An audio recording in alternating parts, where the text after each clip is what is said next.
آج کل تو نہیں، لیکن آج سے 60-70 سال پہلے ایسے ماں باپ بھی تھے جن کی 13-13 14-14 اولادیں ہوتی تھی.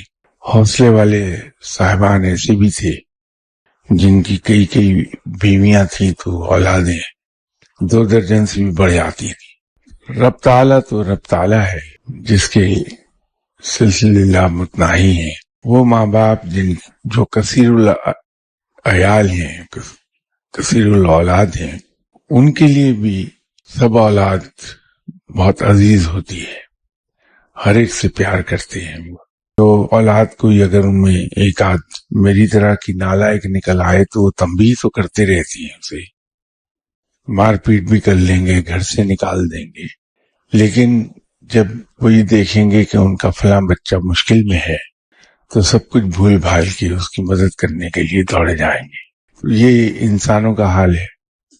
وہ رب ہے جو 70 ماؤں کے زیادہ ہم سے پیار کرتا ہے، اپنی مخلوق سے پیار کرتا ہے. اس کو اس کی مخلوق عزیز ہے.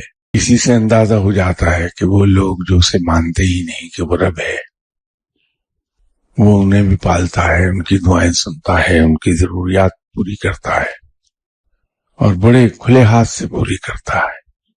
وہ لوگ جو کے ساتھ شریک ٹھہراتے ہیں، جس سے رب تعالیٰ جس کے بارے میں بڑا سینسٹیو ہے، ان لوگوں کو بھی وہ پالتا ہے، ان کی دعائیں سنتا ہے، ان کی فریاد سنتا ہے. وہ لوگ جو اس کو مانتے ہیں لیکن اس کی اطاعت اس طریقے سے نہیں کرتے جس طریقے سے حق ہے، ان کو بھی پال رہا ہے، نیک لوگوں کو بھی پال رہا ہے.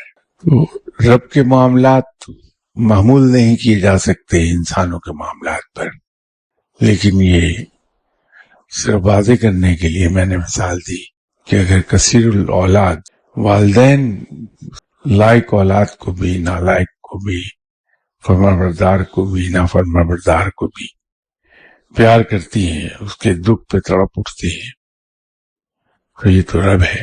وہ کیوں نہیں اپنے بندوں سے پیار کرے گا؟ کرتا ہے، یقیناً کرتا ہے. یہ صرف ہم ہی ہیں جو رب تعالیٰ کی اطاعت نہیں کر پاتے، اس کی بندگی میں کوتاہی کر جاتے ہیں.